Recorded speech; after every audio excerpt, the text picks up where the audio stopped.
नमस्कार, मैं हूं पूजा सिंह और आप देख रहे हैं हमारा अपना उत्तराखंड का ये खास बुलेटिन। चलिए बुलेटिन की शुरुआत करेंगे आज की कुछ खास बड़ी खबरों के साथ। तो खबर देहरादून से है, जहां सीएम धामी से मिले फकीर राम टमटा। शासकीय आवास पर की शिष्टाचार मुलाकात।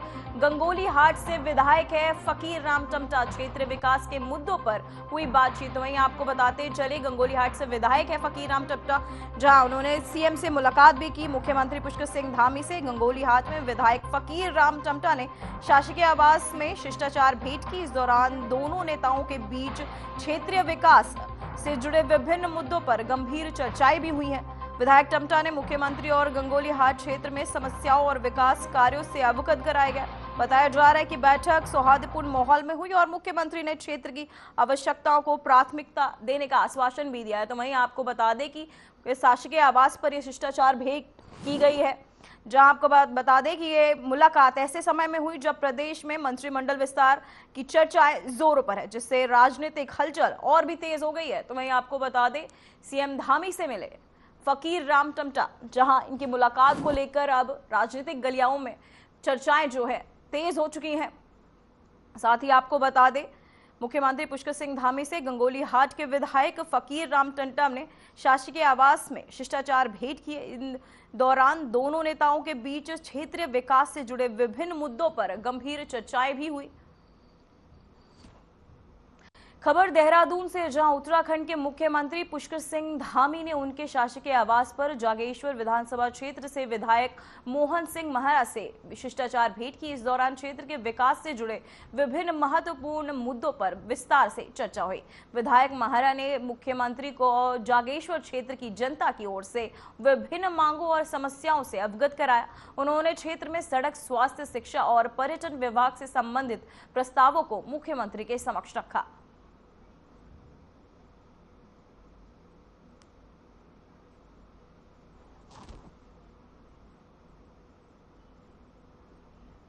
तो वहीं उत्तराखंड में मंत्रिमंडल विस्तार को लेकर चर्चाएं एक बार फिर जोर पकड़ रही है। हाल ही में मुख्यमंत्री पुष्कर सिंह धामी के दिल्ली दौरे के बाद सियासी गलियारों में संभावित कैबिनेट विस्तार की अटकलें और तेज हो गई हैं। इस बीच बीजेपी प्रदेश प्रवक्ता नवीन ठाकुर ने मीडिया से बातचीत में स्पष्ट किया कि मुख्यमंत्री धामी पहले ही इस विषय पर अपना रुख साफ कर चुके हैं। उन्होंने कहा कि बीजेपी एक संगठित पार्टी है और संगठन जल्द ही इस परिस्थिति पर स्पष्ट करेगा। वहीं आपको बता दें कि नवीन ठाकुर ने कहा कि कैबिनेट में कौन शामिल होंगे और कब विस्तार होगा, ये जल्द ही सबके सामने आ जाएगा। हमें थोड़ा समय देना चाहिए। पार्टी इस पर गंभीरता से मंथन कर रही है। तो वहीं आपको बताते चले, कैबिनेट विस्तार पर यह अहम चर्चा, जहां धामी के दौरे पर यह अटकलें जो है विस्तार को लेकर तेज होती हुई नजर आ रही है। तो वहीं आपको बता दें,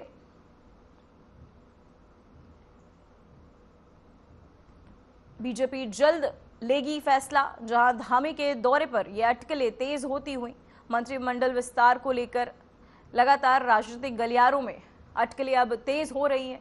बीजेपी जल्द लेगी फैसला। लगातार मंथन चल रहा है, लगातार फीडबैक संगठन से भी लिया जा रहा है और आने वाले समय में बहुत शीघ्र जो है मंत्रिमंडल विस्तार जो है उत्तराखंड में होगा।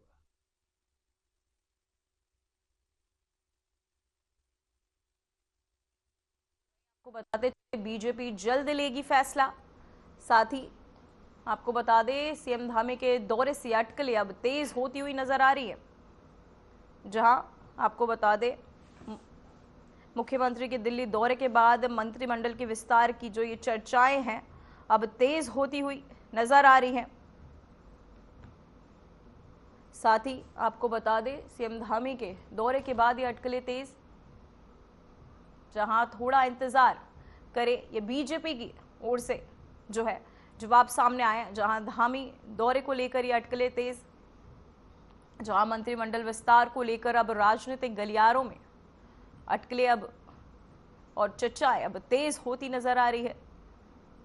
तो वही बीजेपी की ओर से जवाब भी सामने आया है, जहां आपको बता दें विस्तार से चर्चा की जाएगी। साथ ही आपको बताते चले, उत्तराखंड में मंत्रिमंडल विस्तार को लेकर अब चर्चाएं जो है तेज हो चुकी हैं।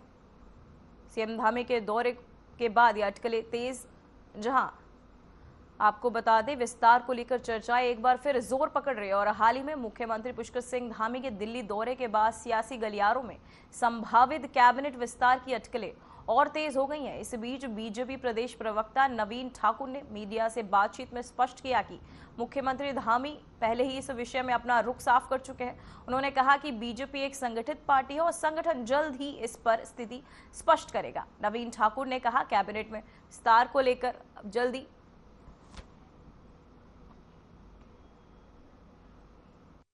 तो वह उत्तराखंड सरकार महिलाओं को स्वरोजगार के अवसर उपलब्ध कराने के लिए विशेष प्रयास कर रही है। मुख्यमंत्री पुष्कर सिंह धामी के नेतृत्व में अल्मोड़ा में लमगड़ा विकास खंड में रीप योजना के अंतर्गत ये पहल शुरू की गई। रीप योजना के तहत महिलाओं को स्वरोजगार के विशेष अवसर प्रदान किए जा रहे हैं। इसका उद्देश्य महिलाओं को आर्थिक रूप से सशक्त बनाना और उन्हें आत्मनिर्भर बनाना है। अल्मोड़ा में के लमगड़ा विकास खंड में आयोजित इस कार्यक्रम में उत्तराखंड सरकार ने सुनिश्चित किया कि महिलाओं को प्रशिक्षण, वित्तीय सहायता और मार्केटिंग के लिए जरूरी मार्गदर्शन उपलब्ध कराया जाए।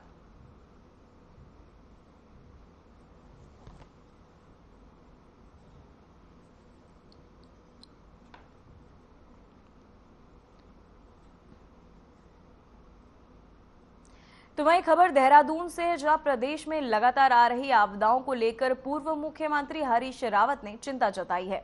उन्होंने कहा कि हमने प्रकृति देवी को नाराज कर दिया है, जिसके चलते जलवायु परिवर्तन में गंभीर दुष्प्रभाव मध्य हिमालय क्षेत्र में दिखाई दे रहा है। हरिद्वार में एक निजी कार्यक्रम के दौरान हरीश रावत ने केंद्र सरकार से अपील की कि राज्यों के साथ समन्वय बनाकर मध्य हिमालय के लिए एक विशेष राष्ट्रीय नीति बनाई जाए। उन्होंने बताया कि जलवायु परिवर्तन का सबसे ज्यादा असर इसी क्षेत्र पर पड़ रहा है, जिसे नजरअंदाज नहीं किया जा सकता।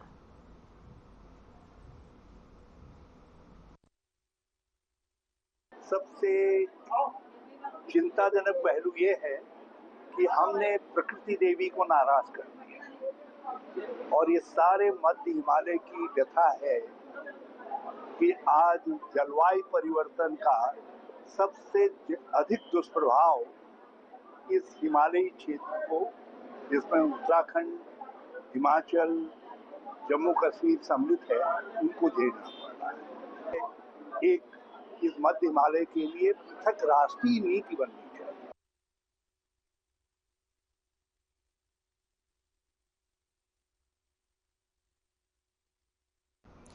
तो वहीं उत्तराखंड में लंबे समय से सुस्त दिख रही कांग्रेस इन दिनों फिर से सक्रिय और आक्रामक नजर आ रही है। पार्टी के तमाम नेता एक मंच पर आकर मुखर होकर सरकार की नीतियों के खिलाफ बयानबाजी कर रहे हैं। 26 अगस्त को उत्तराखंड कांग्रेस ने सैकड़ों कार्यकर्ता कांग्रेस भवन में इकट्ठा होकर राजभवन का घेराव करेंगे। इस प्रदर्शन का उद्देश्य बिगड़ती कानून व्यवस्था, आपदा और प्रदेश में बढ़ते अपराधों के खिलाफ अपनी आवाज उठाना है। विशेषज्ञों का कहना है कि कांग्रेस अब आपसी मतभेद को दूर कर एकजुट होकर सड़क पर उतरने की रणनीति अपना रही है।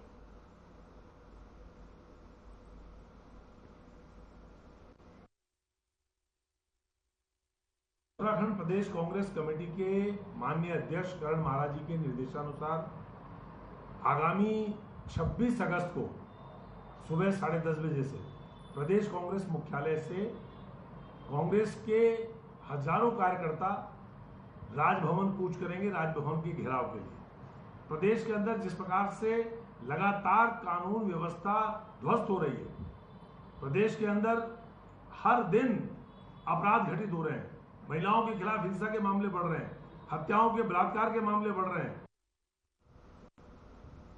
तो वह उत्तराखंड की राजनीति में कांग्रेस के वरिष्ठ नेता हरक सिंह रावत के हालिया बयान ने हलचल मचा दी है। इस बयान को लेकर बीजेपी ने लैंसडाउन विधायक महंत दिलीप सिंह रावत से तीखी प्रतिक्रिया दी है। वहीं महंत दिलीप सिंह रावत का कहना है कि हरक सिंह रावत राजनीति में नॉन सीरियल व्यक्ति है। तो वहीं उन्होंने कहा कि ये घटना 5 साल पहले हुई थी, तब हरक सिंह ने आपको बता दें प्रतिक्रिया क्यों नहीं दी, कोई प्रतिक्रिया क्यों नहीं दी, ये उन्होंने सवाल उठाया। साथ ही महंत दिलीप सिंह रावत ने कहा कि रात को कुछ बोलते हैं, सुबह कुछ और बोलते हैं। मैं साफ कह रहा हूं कि वे राजनीति के लिए गंभीर नहीं है। बीजेपी और कांग्रेस के बीच इस बयान के बाद राजनीतिक बहस तेज हो गई है और राजनीतिक विशेषज्ञ इस मुद्दे को आगामी चुनाव के दोनों दलों की रणनीति पर असर डालने वाला मान रहे हैं।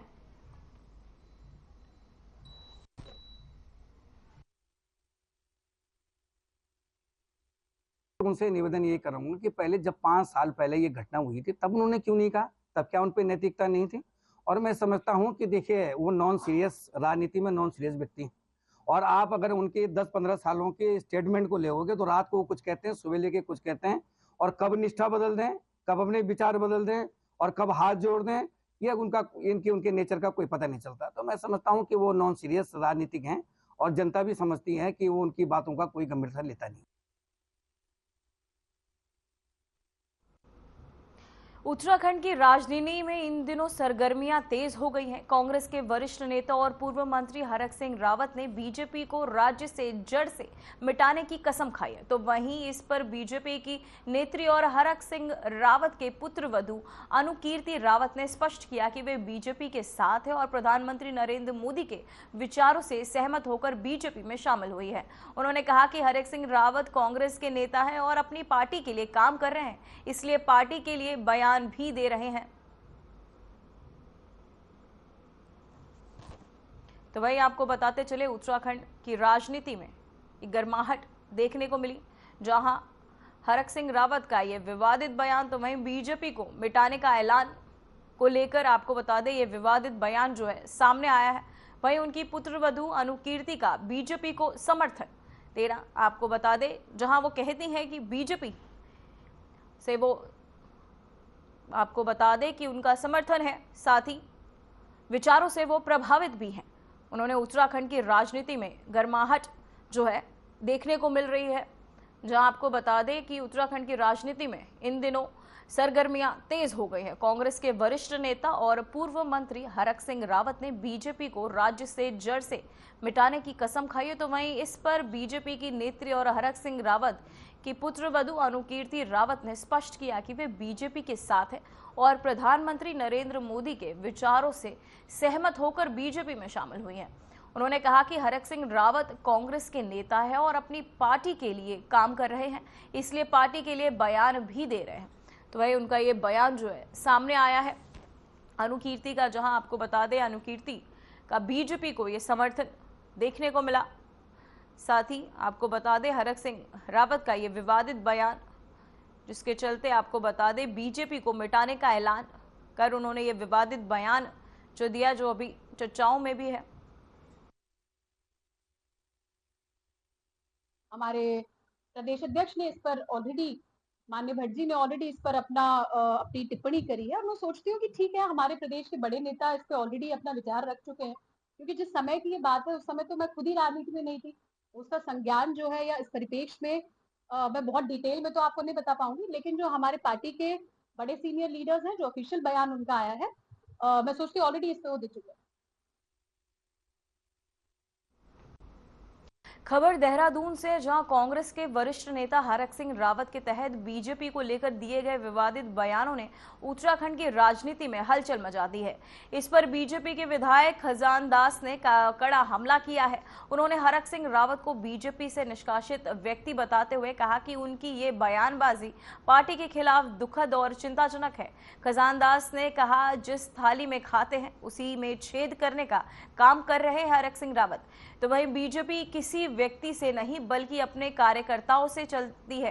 हरक सिंह रावत को मनोचिकित्सक की जरूरत है और उन्हें चिकित्सा सहायता लेनी चाहिए, तो उन्होंने ये भी कहा। साथ ही आपको बता दें, उन्होंने कहा कि हरक सिंह रावत को मनोचिकित्सक की जरूरत है। साथ ही आपको बता दें कि हरक सिंह रावत के विवादित बयान के बाद ये चर्चाएं जो हैं तेज होती नजर आ रही है, जहां आपको बता दें हरक सिंह रावत पर यह विवादित बयान, जहां कांग्रेस के वरिष्ठ नेता हरक सिंह रावत के तहत बीजेपी को लेकर दिए विवादित बयानों ने उत्तराखंड की राजनीति में हलचल मचा दी है। इस पर बीजेपी के विधायक खजान दास ने कड़ा हमला किया है। उन्होंने हरक सिंह रावत को बीजेपी से निष्कासित व्यक्ति बताते हुए कहा कि उनकी ये बयानबाजी पार्टी के खिलाफ दुखद और चिंताजनक है। खजान दास ने कहा कि जिस थाली में वो खाते हैं उसी में छेद करने का काम कर रहे हरक सिंह रावत। बीजेपी किसी व्यक्ति से नहीं बल्कि अपने कार्यकर्ताओं से चलती है। हरक सिंह रावत को मनोचिकित्सक की जरूरत है और उन्हें चिकित्सा सहायता लेनी चाहिए। डॉक्टर हरक सिंह रावत भारतीय जनता पार्टी का निष्कासित व्यक्ति है और जिस तरह से बयानबाजी वो कर रहे हैं, भारतीय जनता पार्टी के प्रति जिस तरह से शब्दों का इस्तेमाल कर रहे हैं, ये दुखद है, चिंताजनक विषय है। इसकी मैं घोर निंदा करता हूं। ऐसे लोग हैं कि उसी थाली में खाते हैं और उसी में छेद कर देते हैं। और मैं विशेषकर ये भी कहना चाहूंगा कि आज जिन शब्दों का प्रयोग भारतीय जनता पार्टी के प्रति डॉक्टर हरक सिंह रावत जी ने किया है, ऐसे शब्द उन्हीं को मुबारक हो। तो वही खबर केदारनाथ से है, जहां तृतीय केदार के रूप में प्रसिद्ध तुंगनाथ मंदिर में इस वर्ष श्रद्धालुओं की संख्या ने नया कीर्तिमान स्थापित किया है। अब तक 1 लाख से अधिक यात्री तुंगनाथ में दर्शन कर चुके हैं, जो बीते वर्षों की तुलना में एक बड़ी उपलब्धि मानी जा रही है। तो वहीं समुद्र तल से करीब 3680 मीटर की ऊंचाई पर स्थित ये मंदिर विश्व की सबसे ऊंचाई पर स्थित शिव मंदिर माना जाता है। यहां तक पहुंचने के लिए श्रद्धालुओं को चोपता से लगभग 3.5 किमी की पैदल चढ़ाई करनी पड़ती है, लेकिन श्रद्धा के आगे ये दूरी भी छोटी लग रही है। मंदिर के पुजारी और स्थानीय व्यापारियों ने भी दर्शनार्थियों की बड़ी संख्या पर हर्ष जताया। उन्होंने उम्मीद जताई कि आगामी महीनों में ये संख्या और बढ़ेगी।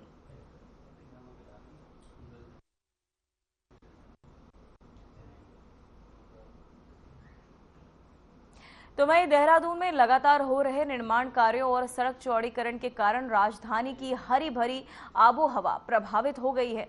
चाहे दिल्ली देहरादून 4 लेन हाईवे का मामला हो या शास्त्रधारा सड़क चौड़ीकरण या अन्य अतिरिक्त सड़क निर्माण, इन कार्यों के लिए कई हरे भरे पेड़ों का कटान किया गया। हालांकि हर वर्ष हरेला पर लाखों पौधे लगाए जाते हैं, फिर भी शहर की हरी भरी छवि पहले जैसी नहीं रही। नगर आयुक्त नमामि बंसल ने बताया कि इस वर्ष नगर निगम के तहत करीब 1 लाख से अधिक पौधे रोपे गए हैं।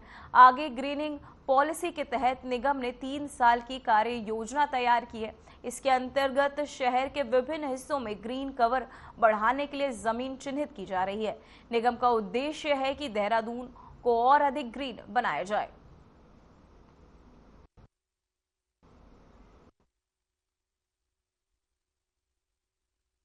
नगर निगम के द्वारा अभी हरेला के अवसर पर भी हरित पखवाड़ा आयोजित करते हुए 1 लाख से अधिक पेड़ पौधे लगाए गए हैं नगर निगम क्षेत्र में। और आगे भी ग्रीनिंग पॉलिसी के अंतर्गत नगर निगम ने ये टारगेट लिया है, जो माननीय मुख्यमंत्री जी के करकमलों से ग्रीनिंग पॉलिसी लॉन्च हुई थी, कि हम जो क्षेत्रफल है ग्रीन कवर में उसको बढ़ाएंगे। और उसको हमने समयबद्ध तरीके से 3 साल की कार्य योजना तैयार करते हुए ग्रीनिंग मास्टर प्लान के अंतर्गत लैंड चिन्हित करने का कार्य भी शुरू कर दिया है।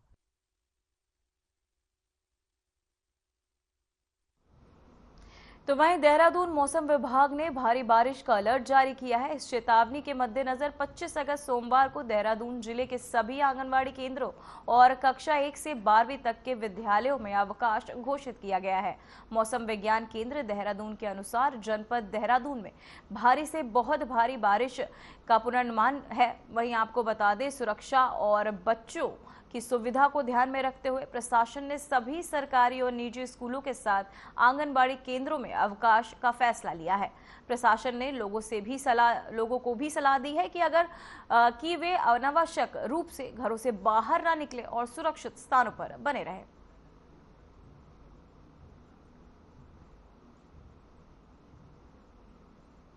तो वहीं खबर उत्तरकाशी से है, जहां जिले के नलूनमा में भूस्खलन के चलते गंगोत्री राष्ट्रीय राजमार्ग अवरुद्ध हो गया। लगातार हो रही भूस्खलन की घटनाओं के कारण मार्ग को साफ करने का कार्य बाधित हो रहा है, जिससे हाईवे को पूरी तरह सुचारू करने में समय लग रहा है। तो वहीं आपको बता दें कि प्रशासन ने प्रभावित क्षेत्र में बैरिगेटिंग लगाकर वाहनों की आवाजाही पर रोक लगा दी गई है। यात्रियों और स्थानीय लोगों को सुरक्षित स्थानों पर रुकने की सलाह दी गई है। जिला आपदा प्रबंधन टीम, पुलिस और सीमा सड़क संगठन के जवान मौके पर मौजूद हैं और मार्ग को खोलने का प्रयास जारी है।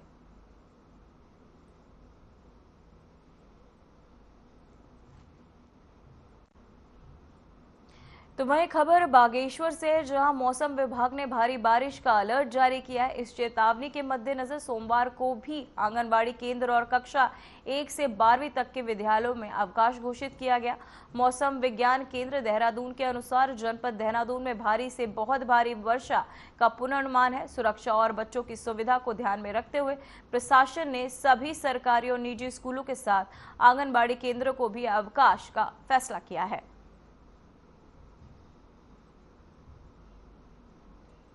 तो वहीं उत्तरकाशी जिले के सुंदरवर्ती मोरी क्षेत्र में खरसाड़ी के पास अचानक पहाड़ी से मलबा और पेड़ों की बरसात शुरू हो गई।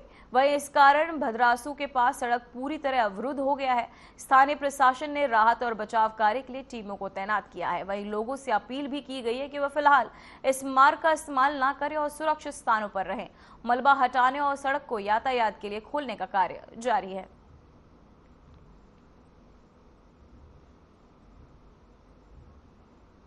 तो वह उत्तरकाशी में लगातार मूसलाधार बारिश का सिलसिला जारी है, जिससे हर्षिल क्षेत्र में मुसीबतें थमने का नाम नहीं ले रही हैं।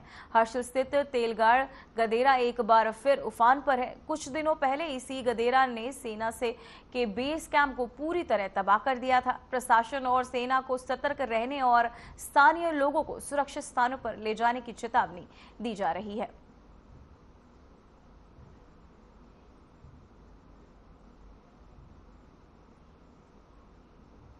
तो वहीं हरिद्वार के पिरान कलियर में एक शर्मनाक घटना सामने आई है। प्रेमिका को उसके बॉयफ्रेंड ने मिलने के बहाने बंद स्कूल में बुलाया, जहां उसने अपने 4 दोस्तों के साथ मिलकर शराब पी और महिला के साथ सामूहिक दुष्कर्म किया। पुलिस ने 4 आरोपियों हिमांशु सैनी, रजत नीरज और अनीश अहमद को गिरफ्तार कर लिया है। वहीं 5वां आरोपी अभी फरार है और उसकी तलाश की जा रही है। पुलिस ने मामला दर्ज कर आगे की कार्यवाही शुरू कर दी है।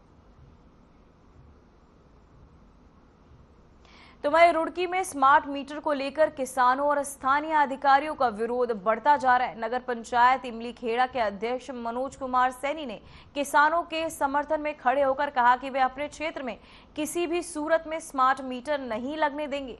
मनोज सैनी ने चेतावनी दी कि यदि सरकार ने जबरन स्मार्ट मीटर लगाने का प्रयास किया तो 2027 के चुनाव में इसका खामियाजा भुगतना पड़ेगा। उन्होंने नगर निगम पार्षद रमेश जोशी के बिल का हवाला देते हुए बताया कि एक माह का स्मार्ट मीटर बिल 1,07,000 रुपए से अधिक आया, जो आम जनता की पहुंच से बाहर है। सैनी ने कहा कि स्मार्ट मीटर का ट्रायल पहले सरकारी संस्थाओं और औद्योगिक इकाइयों में होना चाहिए, ताकि वास्तविकता का अंदाजा लगाया जा सके।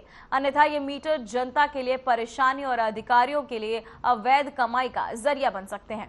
जो स्मार्ट मीटर लगे हैं, अभी ग्रामीण परिवेश वाली नगर पंचायत है हमारी, और मैं नहीं चाहूँगा कि अभी यहाँ पे कोई स्मार्ट मीटर लगाया जाए, क्योंकि स्मार्ट मीटर लगने से हर महीने आपको रिचार्ज कराना पड़ेगा, तभी जाके आपको बिल हर महीने जैसे मोबाइल में रिचार्ज होता है उस तरीके से। गरीब किसान है तो किसान बिल कब जमा करता है? जब गन्ने की फसल होगी या गेहूं की फसल बेच के तब बिल जमा करता है। लेकिन यहाँ स्मार्ट मीटर में तो हर महीने आपको देना ही पड़ेगा। रिचार्ज होगा तो चलेगा, नहीं तो नहीं चलेगा। अभी रुड़की में एक अपने पार्षद जी हैं, उन्होंने अपने घर पे ये स्मार्ट मीटर लगवाया था। उनका बिल देखिए 1,07,500 समथिंग इतना बिल आया, 575 रुपये 1 महीने का। तो वहीं हल्द्वानी के गोलापार में एक दिल दहला देने वाला सड़क हादसा हुआ। एक तेज रफ्तार स्कूटी अनियंत्रित होकर एक बस से जा टकराई। हादसा इतना भीषण था कि स्कूटी सवार युवक सीधे बस के अंदर फंस गया। युवक को बाहर निकालने के लिए बस और स्कूटी के पार्ट्स को कट करना पड़ा वहीं, लेकिन तब तक युवक की मौत हो चुकी थी। स्थानीय पुलिस ने शव को कब्जे में लेकर आगे की कार्यवाही शुरू कर दी है और सड़क सुरक्षा को लेकर लोगों से सतर्क रहने की अपील की है। फिलहाल बुलेटिन में बस इतना ही। मुझे दीजिए इजाजत। नमस्कार।